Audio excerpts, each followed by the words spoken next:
नमस्कार, डेली 24 भारत देख रहे हैं आप। मैं हूं आपके साथ साहिल धुलिया। बुलेटिन की शुरुआत करेंगे। मुजफ्फरनगर में ईरान और अमेरिका इजराइल के बीच जारी युद्ध के चलते लोगों की चिंताएं बढ़ गई है। जिले के कई निवासी इजराइल, दुबई, सऊदी अरब और अन्य देशों में काम कर रहे हैं, जिससे उनके परिवार अपने परिजनों की सुरक्षा को लेकर चिंतित है। इन परिस्थितियों को देखते हुए जिला प्रशासन ने कलेक्ट्रेट परिसर में इमरजेंसी ऑपरेशन सेंटर के तहत एक कंट्रोल रूम शुरू किया है। यहाँ 1077 टोल फ्री नंबर जारी किया गया है, जो 24 घंटे सक्रिय रहेगा। इस नंबर पर परिवार वाले अपने विदेश में फंसे परिचितों के बारे में जानकारी हासिल कर सकते हैं या सहायता के लिए संपर्क भी किया जा सकता है। तो जिला प्रशासन ने स्पष्ट किया है कि जिन परिवारों के सदस्य युद्ध प्रभावित देशों में फंसे हुए हैं, उन्हें हर संभव सरकारी मदद प्रदान की जाए। प्रशासन ने जनता से अपील की है कि किसी भी अफवाह पर ध्यान न दें और केवल अधिकृत हेल्पलाइन नंबर पर संपर्क करें, ताकि प्रशासन पीड़ित परिवारों को सही समय पर सहायता प्रदान कर सके। तो एडीएम फाइनेंस गजेंद्र कुमार ने बताया कि कंट्रोल रूम में लैंडलाइन और मोबाइल नंबर भी 24/7 उपलब्ध है और जिले के लोग किसी भी आपात स्थिति में इन नंबरों पर संपर्क कर सकते हैं। वैश्विक स्तर पर कतिपय देशों में जो असामान्य परिस्थितियां उत्पन्न हुई हैं, उसके दृष्टिगत जनपद मुजफ्फरनगर में कलेक्ट्रेट में एक कंट्रोल रूम संचालित किया गया है। इसमें 1077 टोल फ्री नंबर है। इसके अतिरिक्त एक लैंडलाइन और मोबाइल नंबर है। ये तीनों नंबर 24/7 संचालित हैं। यहाँ पर लगातार हमारी अधिकारीगण काम कर रहे हैं इस पे। अगर जनपद मुजफ्फरनगर से किसी भी परिवार से उनके कोई परिचित अगर इन देशों में स्ट्रैंडेड है, तो हमें इन नंबरों पे संपर्क कर सकते हैं। ये नंबर न्यूज़पेपर में और इलेक्ट्रॉनिक मीडिया में प्रसारित किए गए हैं। तो किसी भी तरह की कोई भी सूचना अगर किसी के परिवारजनों की या किसी के परिचितों की देनी है, तो जो भी यथासंभव सरकारी मदद है वो उनको दी जाएगी। वैश्विक स्तर पर कतिपय देशों में जो असामान्य। उधर गाजियाबाद में नगर निगम की अवैध अतिक्रमण के खिलाफ कार्रवाई लगातार जारी है। इस कड़ी में लोहिया नगर फ्लाईओवर के नीचे बनी एक मजार पर नगर निगम की टीम ने कार्रवाई की। नगर निगम की यह कार्रवाई मेयर सुनीता दयाल के निर्देश पर की गई। मेयर का स्पष्ट कहना है कि शहर में किसी भी प्रकार के अवैध अतिक्रमण को बर्दाश्त नहीं किया जाएगा। उनका उद्देश्य है कि सार्वजनिक स्थानों को अतिक्रमण मुक्त कराकर नागरिकों के लिए सुरक्षित और व्यवस्थित वातावरण सुनिश्चित किया जाए। नगर निगम अधिकारियों के अनुसार ये कार्रवाई सिर्फ एक शुरुआत है और शहर में चिन्हित अन्य अवैध अतिक्रमणों पर भी चरणबद्ध तरीके से कार्रवाई जारी रहेगी। इसके तहत दुकानों, निर्माण और अन्य सार्वजनिक स्थानों पर अवैध कब्जों को हटाया जाएगा। इस कदम को शहर में साफ सुथरे और व्यवस्थित माहौल के निर्माण की दिशा में महत्वपूर्ण कदम माना जा रहा है। नगर पालिका का कहना है कि जनता से भी सहयोग अपेक्षित है, ताकि अतिक्रमण मुक्त शहर का लक्ष्य पूरा किया जा सके। खबर पर ज्यादा जानकारी के साथ हमारे सहयोगी अजीत हमारे साथ जुड़ गए हैं। अजीत, क्या कुछ निकलकर सामने आ रहा है? लोहिया नगर फ्लाईओवर के नीचे नगर निगम की बड़ी कार्रवाई देखने को मिली है। अवैध मजार को हटाया गया है और अतिक्रमण के खिलाफ लगातार नगर निगम का जो एक्शन है वो भी देखने को मिल रहा है। जी देखिए, बिल्कुल आपको बता दें कि गाजियाबाद की मेयर है और गाजियाबाद में अवैध अतिक्रमण के खिलाफ नगर निगम की कार्रवाई लगातार जारी है। इसी क्रम में लोहिया नगर में जो स्थित मजार जो है वो बनी हुई थी, नगर निगम की टीम ने कार्रवाई भी की थी। उसके बाद मेयर जो है गाजियाबाद की सुनीता दयाल के निर्देश पर यह कदम उठाया गया। मेयर का स्पष्ट कह रहा है कि शहर में किसी भी प्रकार से अवैध अतिक्रमण बर्दाश्त नहीं किया जाएगा और सार्वजनिक स्थानों को अतिक्रमण मुक्त कराया जाएगा। नगर निगम अधिकारियों के अनुसार शहर में चिन्हित अन्य अवैध अतिक्रमणों पर चरणबद्ध तरीके से कार्रवाई जारी रहेगी। हालांकि लगातार इस तरीके से पिछले कई दिनों से ये चर्चाओं में है कि अवैध तरीके से जहां मजार जो है वो बनाए गए हैं, वो अवैध तरीके से बनाए गए हैं, उनको उनके ऊपर अतिक्रमण के तहत कार्रवाई जो है वो की जानी चाहिए। हालांकि इस तरीके की मुहिम के बीच में गाजियाबाद की जो मेयर हैं सुनीता दयाल, ये मौके पर पहुंची थी और वहां पर जो मजार के बाहर एक बूढ़ी माँ है, बूढ़ी अम्मा है, वो और उनके बेटे को डांटती हुई नजर आई थी और कहीं ना कहीं एक ये अतिक्रमण को लेकर ये मेयर का इस तरीके से उनको बोलना एक चर्चाओं का विषय बन गया। हालांकि जो लोग हैं वो काफी ये सोच रहे हैं कि इस तरीके की मजार पर अतिक्रमण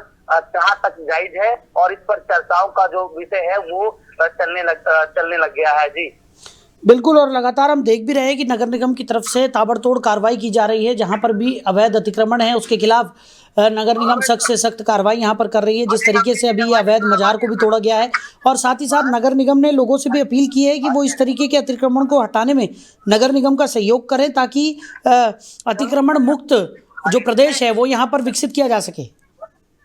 आज देखिए, साफ तौर पे जाहिर है कि लगातार जिस तरीके से गाजियाबाद नगर निगम जो है वो जगहों को चिन्हित करके जहां जहां अवैध लैंडिंग की जा रही है, अवैध लैंड जो है वो जारी था, तो लगातार चाबुक जो है, पीला पंजा जो है वो नगर निगम का लगातार चल रहा है। और कहीं ना कहीं एक यही उसका परिणाम है कि अब तमाम उन जगहों को चिन्हित किया जा रहा है जहां पर अवैध तरीके से अतिक्रमण किया गया है, उनको ध्वस्त करने की कार्रवाई जो है वो लगातार जारी है। जहां अवैध प्लॉटिंग हो रही है, जहां पर मजारें बनी हुई है या किसी भी तरीके का धार्मिक चीजें जो है वो बनी है, उसके ऊपर अगर अतिक्रमण है तो उस पर लगातार गाजियाबाद नगर निगम की कार्रवाई जो है वो देखने को मिलेगी। चलिए अजीत, हमारे साथ जुड़ने के लिए, इन तमाम जानकारियों के लिए आपका बहुत शुक्रिया। तो अवैध अतिक्रमण के खिलाफ नगर निगम की लगातार कार्रवाई देखने को मिल रही है। लोहिया नगर फ्लाईओवर के नीचे से अवैध मजार को हटाया गया है, और नगर निगम का साफ तौर पर कहना है कि अवैध अतिक्रमणों के खिलाफ इसी तरह की कार्रवाई आगे भी सुनिश्चित की जाती रहेगी। उधर नोएडा के थाना एक्सप्रेसवे क्षेत्र में एक बार फिर युवती का शव मिलने से इलाके में सनसनी फैल गई। सर्विस रोड पर एक मॉल के सामने 23 वर्षीय कविता का शव बरामद हुआ। प्रारंभिक जानकारी के अनुसार आशंका जताई जा रही है कि शव को किसी कार से लाकर यहां डंप किया गया। मौके पर पहुंची पुलिस ने जांच शुरू कर दी है। शुरुआती जांच में शरीर पर चोट के स्पष्ट निशान नहीं मिले हैं। हालांकि मौत के सही कारणों का पता पोस्टमार्टम रिपोर्ट आने के बाद ही चल सकेगा। पुलिस के मुताबिक शव 2 से 3 दिन पुराना बताया जा रहा है। इससे पहले भी एक्सप्रेसवे क्षेत्र में शव मिलने की घटनाएं सामने आ चुकी हैं, जिससे इलाके में हत्या की आशंकाएं गहरा रही हैं। लगातार सामने आ रहे ऐसे मामलों ने पुलिस गश्त और सुरक्षा व्यवस्था पर भी सवाल खड़े कर दिए हैं। फिलहाल पुलिस ने शव को पोस्टमार्टम के लिए भेज दिया है और आसपास लगे सीसीटीवी कैमरों की फुटेज खंगाली जा रही है। कई टीमें मामले की जांच में जुटी है। सवाल उठ रहा है कि क्या एक्सप्रेसवे क्षेत्र अपराधियों के लिए डंपिंग जोन बनता जा रहा है। तो उत्तर प्रदेश की शो विंडो कहे जाने वाले नोएडा शहर में होली पर्व को लेकर परिवहन विभाग अलर्ट मोड पर आ गया है। त्योहार के दौरान यात्रियों की बढ़ती आवाजाही को देखते हुए विभाग ने विशेष इंतजाम किए हैं, ताकि लोगों को सुरक्षित और सुगम यात्रा सुविधा मिल सके। प्रमुख मार्गों पर बसों के संचालन को लेकर अतिरिक्त व्यवस्थाएं की गई हैं। जरूरत के अनुसार बसों की संख्या बढ़ाने और समय सारणी में समायोजन करने के निर्देश दिए गए हैं, जिससे यात्रियों को किसी प्रकार की असुविधा न हो। बस अड्डों और शहर के प्रमुख चौराहों पर परिवहन विभाग और ट्रैफिक पुलिस की संयुक्त टीम निगरानी करेगी। भीड़भाड़ वाले इलाकों में विशेष सतर्कता बरती जाएगी। विभाग की ओर से यात्रियों से अपील की गई है कि वो यात्रा के दौरान यातायात नियमों का पालन करें, ओवरलोडिंग से बचें और सुरक्षित सफर सुनिश्चित करें, ताकि होली का त्योहार शांतिपूर्ण और सुरक्षित वातावरण में मनाया जा सके। सर, पहली बार तो होली पर्व पर आपको और सभी प्रदेशवासियों और देशवासियों को होली की शुभकामनाएं। होली पर्व पर हमारी विशेष तैयारियां, हमारे पास में 188 बसेस जिनके हमने फेरे बढ़ा दिए गए हैं। जैसे हमारी गाड़ी जाती है तो उसके बाद में जैसे अवेलेबिलिटी होती है यात्रियों की, उनको तुरंत हम उपलब्ध करा रहे हैं। तो कुछ अतिरिक्त बसों का भी परिचालन किया जाएगा? अतिरिक्त बस नहीं है, फेरे अतिरिक्त हैं जी। कुछ छूट की सुविधा का प्रावधान? हाँ, परिवहन विभाग से हमारे पास सेम वही फेयर है, कोई बढ़ोतरी नहीं की गई है। उधर गाजियाबाद के इंदिरापुरम क्षेत्र में एक 21 वर्षीय युवती की तरफ से अपने घर के गेट पर फांसी लगाकर आत्महत्या करने का मामला सामने आया है। युवती मूल रूप से उत्तर प्रदेश के बुलंदशहर जनपद के डिबाई की रहने वाली थी और इंदिरापुरम में किराए पर रह रही थी। जानकारी के अनुसार सुबह से कमरे में कोई हलचल न होने पर पड़ोसियों को संदेह हुआ। उन्होंने दरवाज़ा खटखटाया और आवाज़ दी, लेकिन अंदर से कोई प्रतिक्रिया नहीं मिली। इसके बाद मकान मालिक को सूचना दी गई। मौके पर पहुंचने के बाद जब दरवाज़ा खुलवाया गया तो युवती फंदे से लटकी हुई मिली। जानकारी के मुताबिक बताया जा रहा है कि युवती Yashoda super speciality hospital Indirapuram में पेंट्री विभाग में कार्यरत थी और मरीजों को खाना उपलब्ध कराने का काम करती थी। परिवार में माता पिता, एक भाई और एक बहन है जो डिबाई बुलंदशहर में रहते हैं। सूचना पर पहुंची पुलिस ने शव को कब्जे में लेकर पोस्टमार्टम के लिए भेज दिया है। आत्महत्या के कारणों का अभी स्पष्ट पता नहीं चल सका है। पुलिस और फॉरेंसिक टीम को बुलाया गया है, जो कि मामले की जांच में जुटी हुई है। सर मुझे कुछ नहीं पता, मैं अपना रूम बंद करके मैं ऐसे बदल से जा रही थी, तो मैंने ऐसा कुंडी बजाई कि आज ड्यूटी नहीं जा रही कि अपने गाँव जाओगे, त्योहार है। तो जैसा गेट नहीं खुला तो हमें डाउट लगा कि गेट देर होगी, बजाता गेट क्यों ना खुला। फिर उसके बाद हमें एक कत्तल टंगी हुई दिखाई दे दुपट्टा। फिर हमें शक हुआ तो हमने मकान मालिक को कॉल कर दी। तो इससे ज्यादा हमें कुछ नहीं पता। बस अभी पुलिस आई है, क्या कार्रवाई? जब मकान मालिक ने फिर सर को फोन करा, पुलिस वाले को जी, पुलिस वाले आए, वो सर कार्रवाई कर रहे। ऐसा तो ये युवती जो है कितने महीने से, कितने साल से? एक 1.5 महीना, बस ज्यादा 1.25 महीना। कहाँ की रहने वाली है? सर दवाई बताती थी सर। अच्छा, तो अभी क्या काम करती थी? अकेले रहती थी क्या? सर ये बताती थी कि मैं यहाँ सोडा हॉस्पिटल में ड्यूटी करती हूँ, हमारा कोई लेन देन नहीं, जानकारी नहीं, रिलेशन में कुछ नहीं पता। सर मुझे कुछ नहीं पता। वहीं मुजफ्फरनगर जनपद के बुढ़ाना क्षेत्र में दामाद की तरफ से सास पर चाकू से हमला किए जाने का मामला सामने आया है। बताया जा रहा है कि दामाद अपनी पत्नी को लेने ससुराल आया था, जहां किसी बात को लेकर विवाद हो गया। विवाद इतना बढ़ गया कि उसने सास फरीदा पर चाकू से हमला कर दिया। हमले में फरीदा गंभीर रूप से घायल हो गई। घटना के बाद घायल महिला किसी तरह थाने पहुंची और पुलिस को तहरीर दी। सूचना मिलते ही पुलिस ने तत्काल कार्रवाई करते हुए घायल महिला को सामुदायिक स्वास्थ्य केंद्र CHC में भर्ती कराया। डॉक्टरों ने प्राथमिक उपचार के बाद हालत गंभीर देखते हुए उन्हें जिला चिकित्सालय रेफर कर दिया। तो घटना बुढ़ाना कोतवाली क्षेत्र के तहसील के पीछे की बताई जा रही है। पुलिस ने मामला दर्ज कर जांच शुरू कर दी है। आरोपी की तलाश की जा रही है और घटना के कारणों की भी गहन जांच की जा रही है। वहीं मुजफ्फरनगर में देर रात पुलिस और बदमाशों के बीच मुठभेड़ हो गई, जिसमें 2 कथित हथियार तस्कर घायल हो गए। बताया जा रहा है कि घायल बदमाशों में कुख्यात विक्की त्यागी का बेटा रक्षित त्यागी भी शामिल है, जिसे पुलिस की गोली लगी है। उसके साथ ऋतिक नामक आरोपी भी घायल हुआ है। जानकारी के अनुसार दोनों आरोपी अवैध हथियारों की डिलीवरी देने जा रहे थे। थाना सिविल लाइन पुलिस चेकिंग अभियान चला रही थी। पुलिस की तरफ से रुकने का इशारा करने पर आरोपियों ने फायरिंग शुरू कर दी। जवाबी कार्रवाई में पुलिस ने भी गोली चलाई, जिसमें दोनों घायल हो गए। पुलिस ने आरोपियों के कब्जे से 4 पिस्टल, 2 तमंचे बरामद किए हैं। बताया जा रहा है कि रक्षित त्यागी और ऋतिक के खिलाफ पहले से ही दर्जन भर आपराधिक मुकदमे दर्ज हैं। घायलों को इलाज के लिए अस्पताल में भर्ती कराया गया है। थाना सिविल लाइन पुलिस पूरे मामले की जांच में जुटी हुई है। आज 1/2 मार्च की रात्रि को SHO सिविल लाइंस अपनी टीम के साथ संधावली अंडरपास के पास होली के दृष्टिगत चेकिंग कर रहे थे कि उनको अंडरपास की तरफ से एक सफ़ेद कार बगैर नंबर प्लेट के आती दिखाई पड़ी। पुलिस ने उनको रोकना चाहा तो गाड़ी ने लेफ्ट टर्न लेकर खेत के सहारे गाड़ी मोड़ ली और उसमें से 2 व्यक्ति उतर के भागे और उन्होंने आगे जाकर पुलिस पे फायर किया। जवाब में पुलिस ने उन पर फायर किया। दोनों ही लोगों को गोली लगी है और दोनों ही लोगों को उपचार हेतु अस्पताल ले जाया गया है और इन दोनों लोगों से कुल मिलाकर 4 पिस्टल, 2 तमंचे बरामद हुए हैं और 1 वाइट कार बरामद हुई है। आज 1/2 मार्च की रात्रि को SHO सिविल लाइंस अपनी टीम के साथ संधावली अंडरपास के पास होली के दृष्टिगत उधर गाजियाबाद के लोनी बॉर्डर थाना क्षेत्र स्थित लक्ष्मी गार्डन मार्केट में एक वैश्य परिवार के साथ मारपीट का मामला सामने आया है। आरोप है कि कुछ लोगों ने परिवार के साथ कहासुनी के बाद हाथापाई की। पीड़ित परिवार का कहना है कि घटना की सूचना पुलिस को दी गई, लेकिन उनके अनुसार मुकदमा दर्ज करने के बजाय समझौते का दबाव बनाया गया। परिवार का आरोप है कि उनकी तहरीर के बावजूद अब तक कोई FIR दर्ज नहीं की गई है। मामले को लेकर व्यापारियों और स्थानीय लोगों में नाराजगी देखी जा रही है। उनका कहना है कि अगर पीड़ितों की शिकायत पर कार्रवाई नहीं की गई तो इससे कानून व्यवस्था पर गंभीर सवाल खड़े होंगे। फिलहाल पुलिस की ओर से इस मामले पर आधिकारिक बयान का इंतजार है। पुलिस ने यह भी कहा कि पूरे मामले की जांच की जा रही है और दोषियों के खिलाफ उचित कार्रवाई की जाएगी। ये घटना क्षेत्र में सुरक्षा और प्रशासनिक कार्रवाई की पारदर्शिता पर भी ध्यान आकर्षित कर रही है। वहीं मुजफ्फरनगर पुलिस ने फेसबुक और इंस्टाग्राम के माध्यम से अवैध हथियारों की तस्करी करने वाले गैंग के सरगना रक्षित त्यागी और एक साथी ऋतिक को मुठभेड़ में घायल कर गिरफ्तार कर लिया। रक्षित त्यागी कुख्यात बदमाश विक्की त्यागी का बेटा है। उनके कब्जे से 4 पिस्टल, 2 तमंचे और 1 कार भी बरामद की गई है।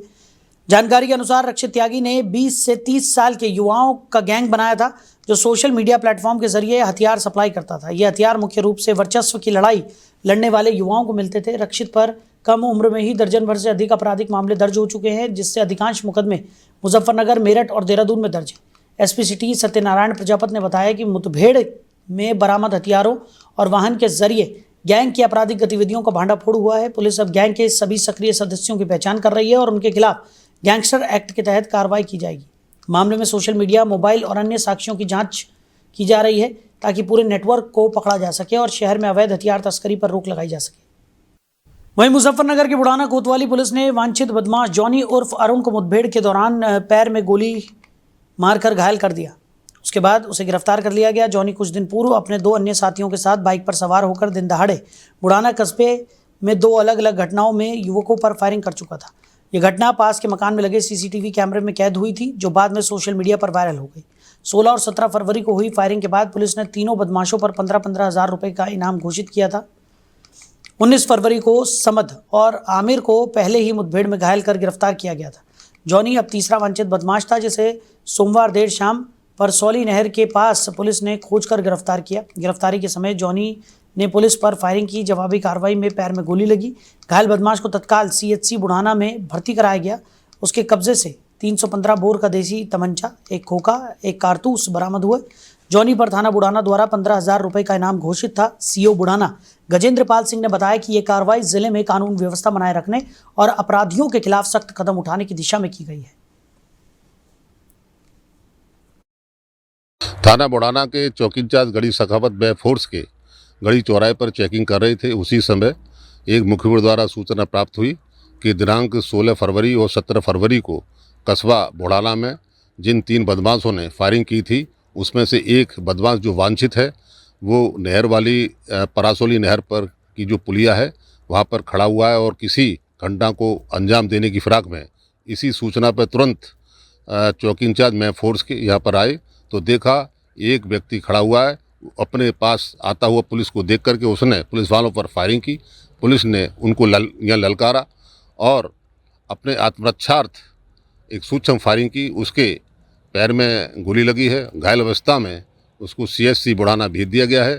सूक्ष्म पूछताछ में मालूम हुआ है उसका नाम जॉनी उर्फ अरुण है, जो ग्राम भसाना भमीसा और थाना कांधला जनपद शामली का रहने वाला है। और उसमें पहले ही 19 फरवरी को 2 बदमाश थे, समद और एक आमिर मुठभेड़ में गिरफ्तार हुए थे और आज ये तीसरा वांछित अभियुक्त गिरफ्तार होकर CHC बुढ़ाना भेज दिया गया। क्या रिकवरी हुई है?